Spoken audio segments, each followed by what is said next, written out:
Well, hey. Happy Sunday, everyone. I'm To You Nap, and this gentleman over I'm Dr. here. Michael Gross. How are you, everyone? I'm so glad you're on.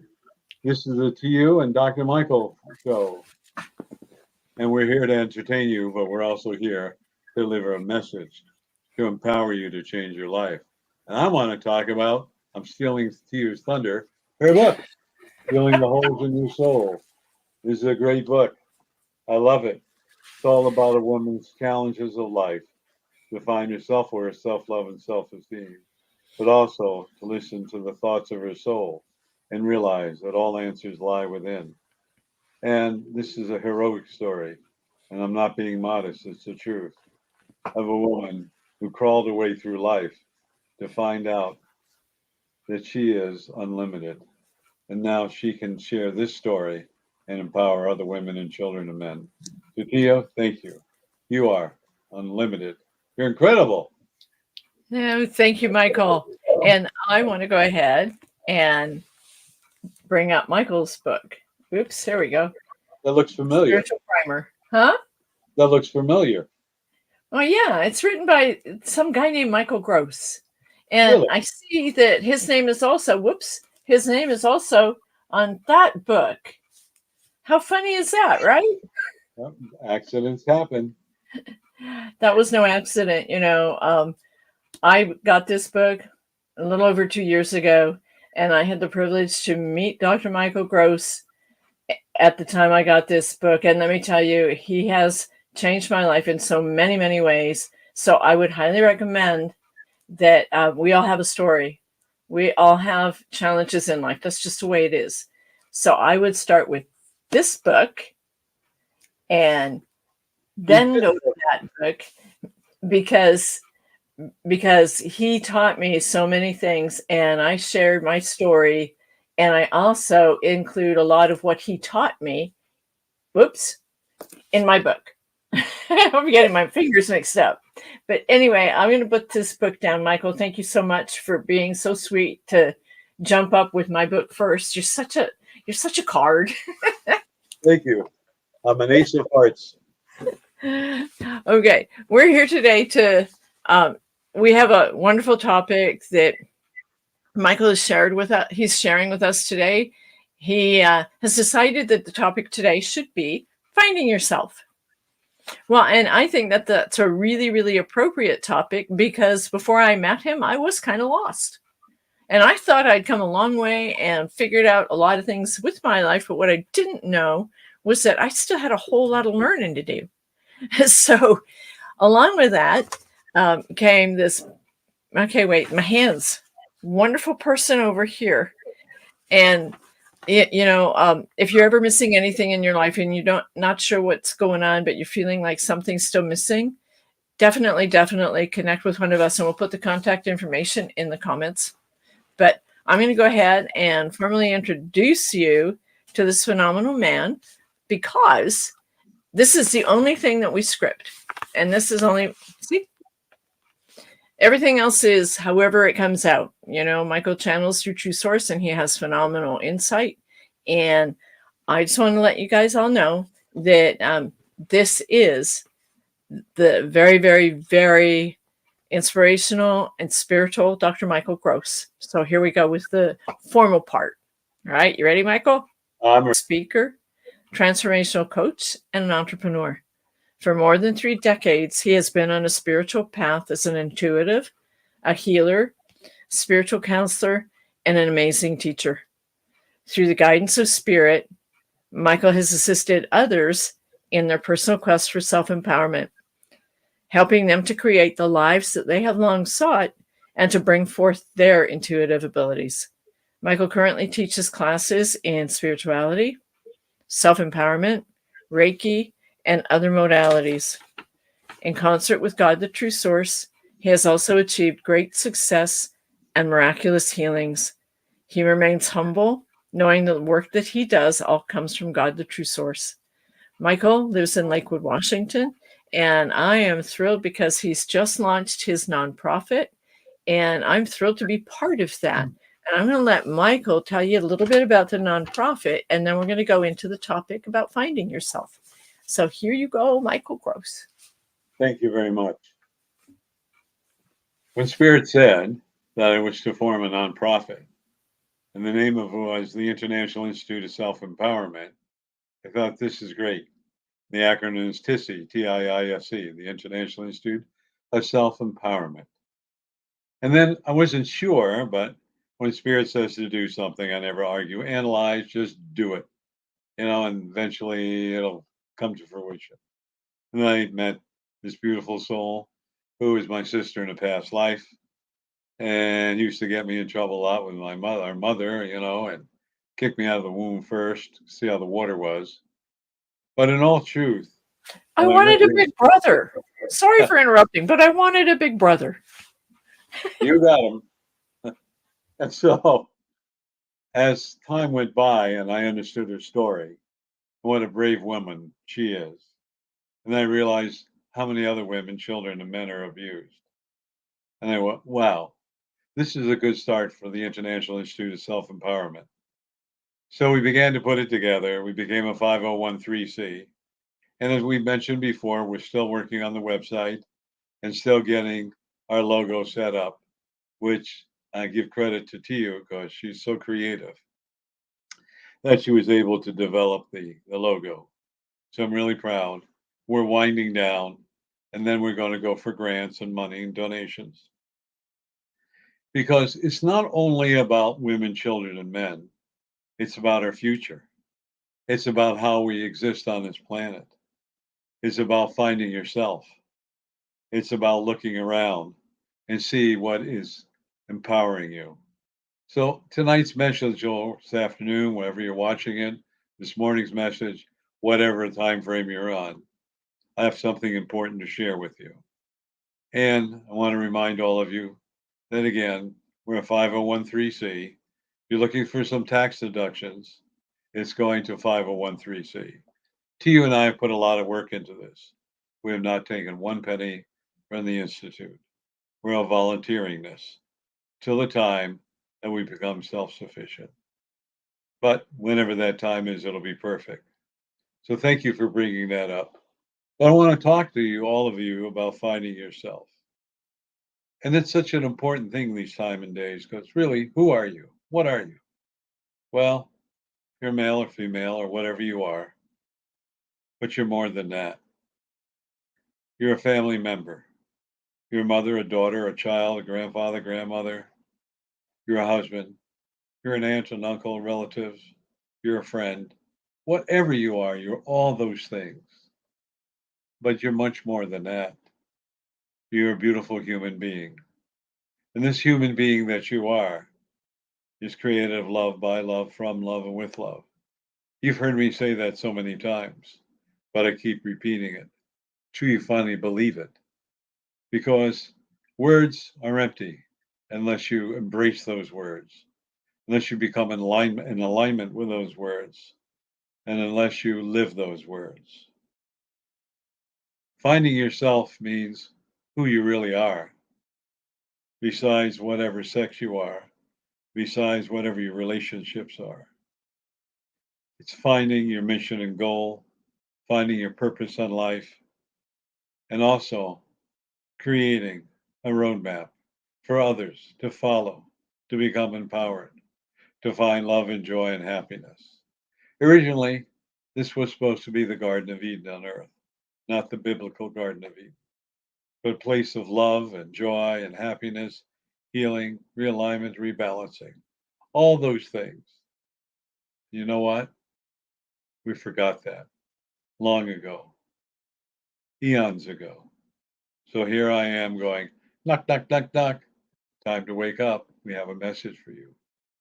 And we, meaning the true source and I know that my sister will have some valuable words to offer, which I'll be glad to have her share. But more importantly, look what's going on in the world. You're living in fear. You're angry. You're living in doubt. You're living in insecurity. You feel like you're being led by a rope with a ring in your nose and dragged around. You feel that You are righteous or you don't have any rights. You feel you have freedom or you don't have freedom. Well, let me just say this to all of you. You are here to experience life. That's what you are. And karma is nothing but an experience to empower you. Along the way, some or all of us, or a great percentage, have gotten lost to realize we're here for the experience. And the experience is to be unconditionally loving, allowing, and non judgmental. Do unto others as you have them do unto you.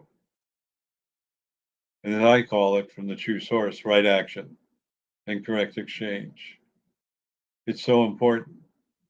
So it doesn't mean that if you go to church or synagogue or temple or wherever you're going, you say, I'm sorry, and it gives you a license to go out and do it all over again.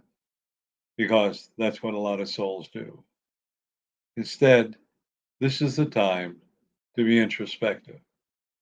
Introspective means look at your life, look at what you've accomplished. You may not think you're rich enough or successful enough or whatever, but in truth, you made it to the age you are right now. That's success. And in truth, you've helped a lot of people, whether it be with a smile or advice. And in truth, you've healed a lot of people emotionally. You've been there to support them. And in truth, you're finding that life is more than just wealth. And you're finding in truth, health is important, and laughter, and joy, and happiness. And we've lost that. In the old days, 50s and 60s, many of the comedians on TV weren't allowed to use X-rated words. Maybe when they put on a show, they did. And we laughed and we thought it was funny. We forgot to how we laughed again. Or forgot what's funny again. We forgot that it's okay to make fun of yourself. Because in making fun of yourself, you're realizing that you've created something that is not important.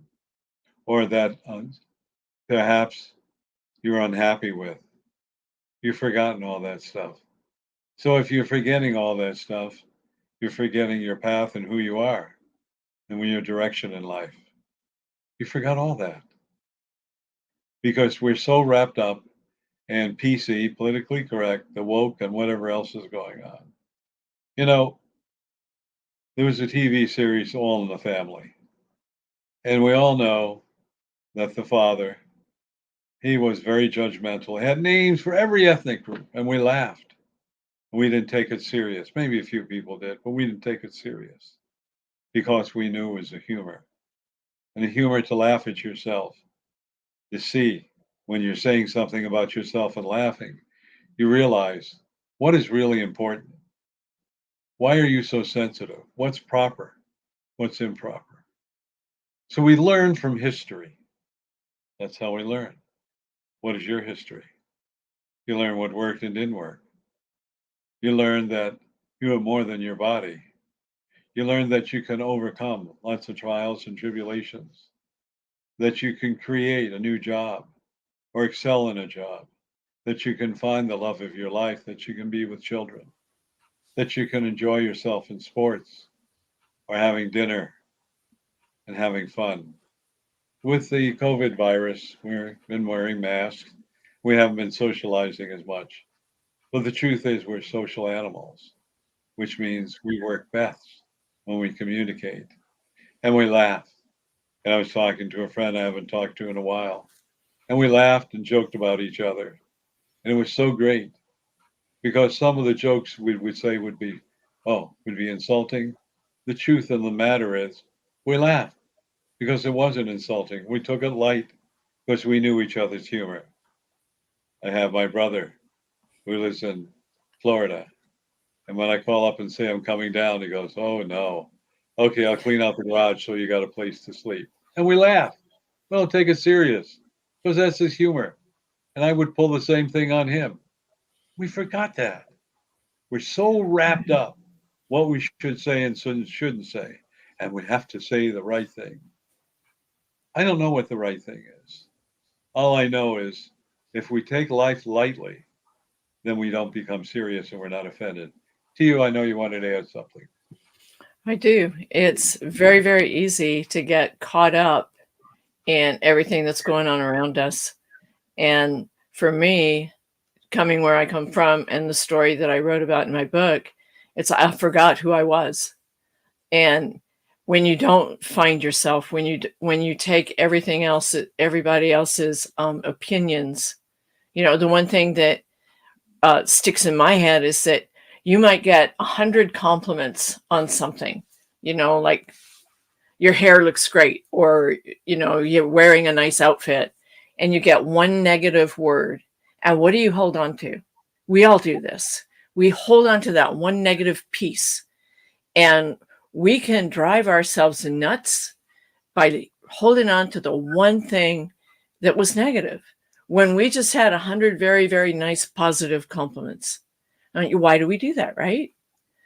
Because we start struggling so much with low self-worth, self-love, and low self-esteem that we put ourselves way below everybody else's standards, when really all we need to do is look at who we really are, right, Michael? Absolutely. I mean, I added this, and forgive me, but this is not one of your quotes, okay? Oh my goodness. But it's, oh my gosh. But it really resonates with me, and I put it in my book. And the reason I want to say it is because it really fits right here. Helen Keller wrote, "The best and the most beautiful things in the world cannot be seen or even touched. They must be felt with the heart." And that's what you teach us, Michael. Unconditional love is that there's nothing more powerful than the energy of love, right? I And agree. doesn't it start when we start loving ourselves and finding out who we really are? I mean, you say this all the time: what you think you create, and what you create you experience. That is your quote. And when we're thinking negatively about what other people are saying about us, then we're creating more of that negativity, right? That's correct. So how I hope I'm not taking you so far off this topic, but is there a way that you can help other people realize and correct our negative thinking? How do we make ourselves more positive? Well, it's a good thought. So if any of you have ever read the book The Diary of Anne Frank, in which the Nazis eventually killed her, she left the diary. She Yep. spoke only of positive things. She didn't live in fear, not knowing moment to moment, day to day, whether she would live or die or if her family would live or die. But her attitude was positive, and her epitaph is the book, The Diary of Anne Frank. But it's really a story of positivity. It's a story of empowerment. She's going to jump out of her skin, so go ahead. I have an Anne Frank quote in my book as well.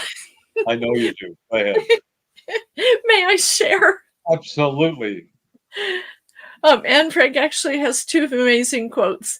And one is, "We can't control our destiny, but we can control who we become." Beautiful.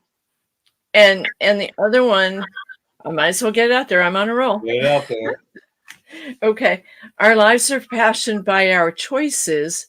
First, we make our choices, and then our choices make us." Where's the wisdom? Well said. So here she is, 12 or 14 years old, and she's smarter than most of the people that exist now and wiser. You know, we need to understand there's an old cliche God don't make no junk. I don't know if you heard that before, but that is the truth. So, what are we doing in our lives that make us insecure, low self worth, self love, and self esteem? And what do we do to recreate ourselves? Good question. Well, do you think that when you were born, you're a piece of garbage? Do you ever think about that? You think you were created to suffer or have so low self worth, self love, and self esteem? You look at life wide eyed and wow, this is exciting. And you began to formulate your thoughts, and then your path was formulated by family, friends, religions, relatives, whatever. And then by the age of 3, the veil of forgetfulness descends upon you. In other words, watch a baby laughing, looking around because the baby's talking to the guides and angels. And whatever they came here to learn, that veil descends. So it's like a new beginning. And then by the age of 7 or 8, as you know, you're pre-programmed. You're brainwashed to think a certain way. Then you spend the rest of your lives trying to reverse that. And some of that you want to reverse and some of that you don't. But like in the diary of Anne Frank, the one thing we need to know is we're not a victim.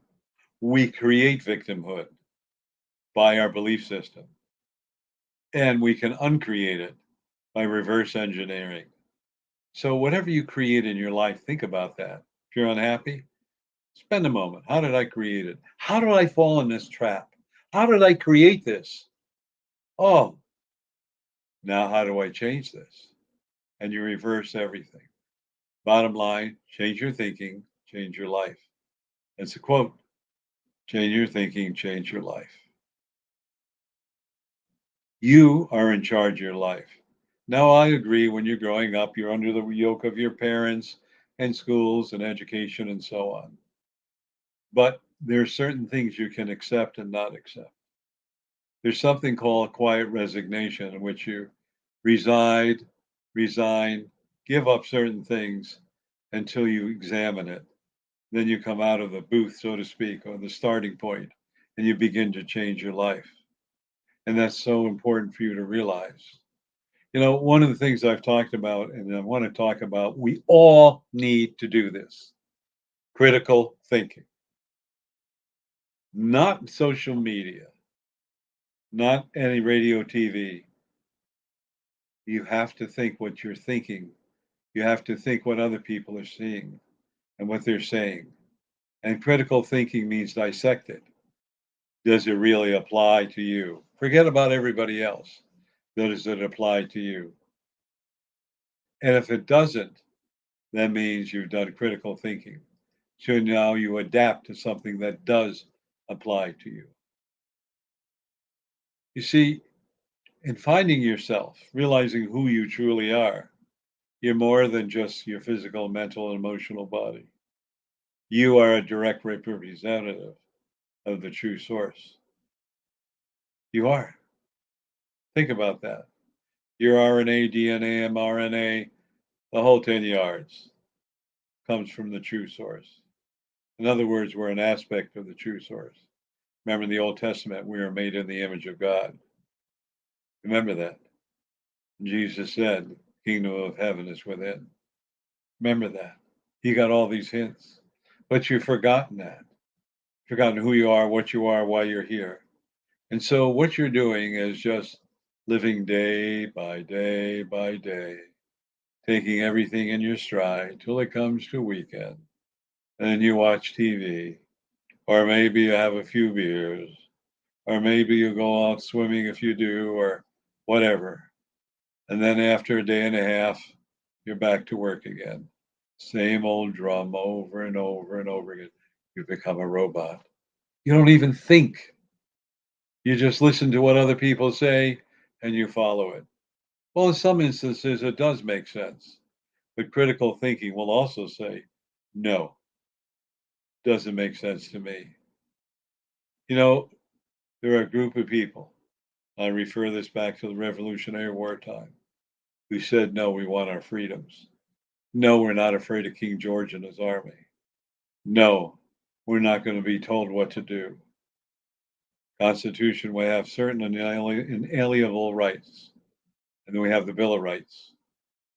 And we've forgotten those. And we let the judgments of other people direct our life. Now, there are some judgments that are good, like in a school zone, you don't want to speed and accidentally hit a child. Yeah, that makes sense. And you don't want to speed on the icy roads. With critical thinking, you don't need that. You actually know this is a school zone. I'm better not speed. Kids run out after a ball, or it's icy out. I could lose control of my car. You know that. But what happens is you've given up. You're being a robot to program and think the way you're supposed to think. Well, start thinking unlimitedly.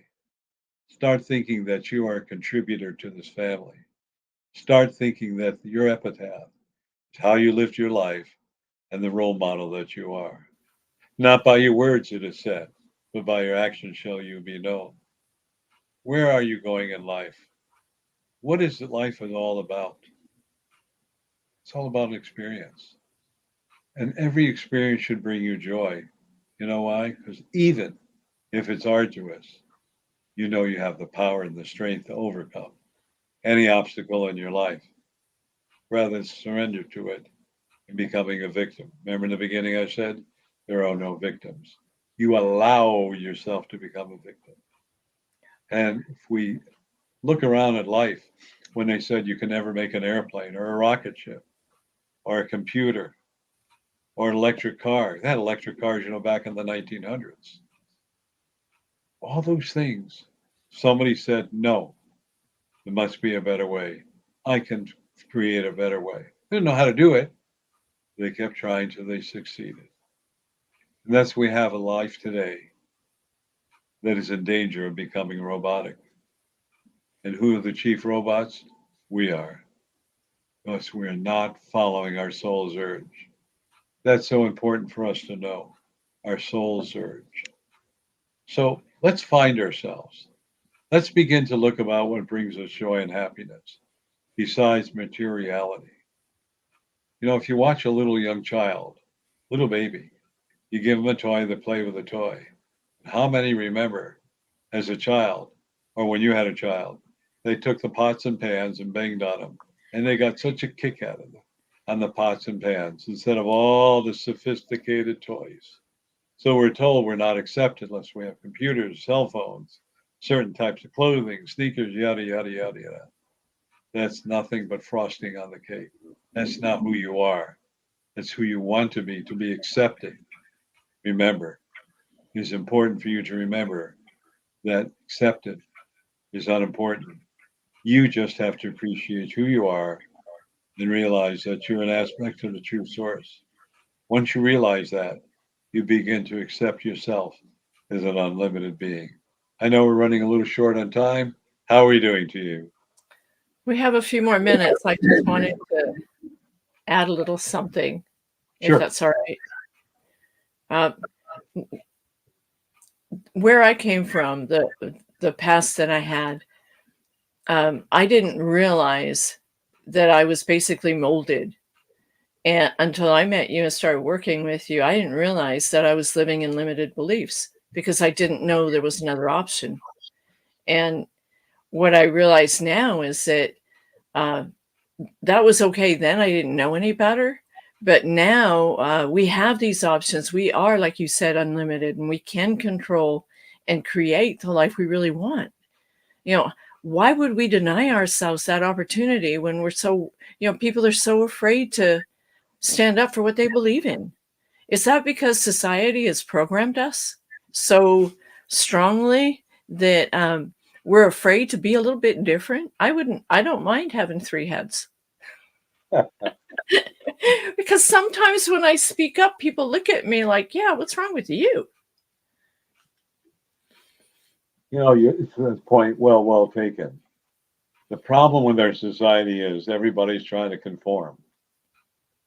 That's what they're trying to do, and they've lost their individuality. And if you stand up for yourself, oh my goodness, then you're ostracized. And many people who are standing up for themselves are absolutely right. Conformity means that we are no longer leaders, rather we are followers, we're sheep. So understand this. Followers follow, leaders create. So are you a follower, you like sheep, or are you a leader and you create? Everything new on this planet is for leaders who thought of a dream and didn't follow the status quo. So many of us are afraid to be different or unique. And in my field, because of spirituality, if you got three heads, I got nine heads. They think I'm really nuts or crazy. But in the end, they'll realize I'm right. I have a good friend, and he kind of poo pooed, but he's my friend. So it's okay you can criticize me because I love you just the way you are. And like 4 years later, said, everything you've been espousing, you're right. I go, duh. Well, you finally got it, gave me a big hug, and said thank you. That was it. I'm not going to sit there, see, I told you so, I told you so. I don't need that for my ego. Because whatever I'm doing, I am my greatest critic. And I realize that I have to follow a path and be true to thine own self. Quote from Shakespeare, to thine own self be true. And more importantly, I have to follow the dictates of the true source. And that means doing right action and correct exchange to the best of my ability. Everyone, I want you to understand one thing. That is finding yourself. Meditate. Ask who you truly are. Look in the mirror. Forget about your weight, your gray hair, not gray hair. Forget about that. Look in the mirror and say, who am I? And how am I changing my life and others? More important, you change others' life by being a fine example. So I see you pulling up the paper, a little hint that I've run out of time. She gives me good instructions, everyone. So I want to remind everybody, first of all, that every Tuesday night, I have a call in. I'll let TU take over. Okay, just really quick. The bit. I have a little feedback. I apologize for that. The Tuesday call-in is at 6:30 p.m. Pacific Standard Time, and the number is 202-926-1059. And the access code is 125-446 pound. He practices all week long to do that, I tell you. Okay, one more time. I'll make sure I put everything in the comments below as well. But that Tuesday night call-in is 202-926-1059. And the access code is 125-446 pound. He also has a recorded message at the end of that call. It's usually about a 10-15 minute recorded message. And you can access those recordings at this number. It's 434-300-4170. And the access code is 125-446 pound. I'll tell you, man, he practices every day. He's getting really good too. I'm working on it. One more time, that recording number is 434-300-4170. And the access code is 125-446 pound. And Michael and I do this every Sunday at 2. However, we might be changing the time a little bit later in the day, but the recordings will always be on our Facebook pages so that you can see them. All our contact information will be in the comments. And Michael has one more thing that he does every second Saturday of the month. You want to share that too? Yes, which I consider so very important. It's called the mass consciousness and healing the mass consciousness on this planet. Everything and everyone. And it goes from 9:55 a.m. Pacific time to 11:01 a.m. Pacific time. And we really are pretty close within a minute or two of signing off. And the first few minutes I talk a little bit about, we bring this beautiful loving energy through, and then we're silenced until about 3 minutes before 11 or 4 minutes before 11, which I come on and thank all of you. The reports that I've had, people say, oh my gosh, the love, the joy, the healing, the emotion, the energy they felt, it's incredible. Please join us. Please make a difference because you're so important. So I want to thank you all. Do you want to bring up the closing points? The number one more time? The number one more time? Sure. Okay. The number is 202-926-1059. And the access code is 125-446 pound. Okay, on that note, that's also the same number as the Tuesday night call-in. So anytime you want to, you can access the recordings. Michael has phenomenal messages, and I think, Michael, don't you have like 215 now? 215.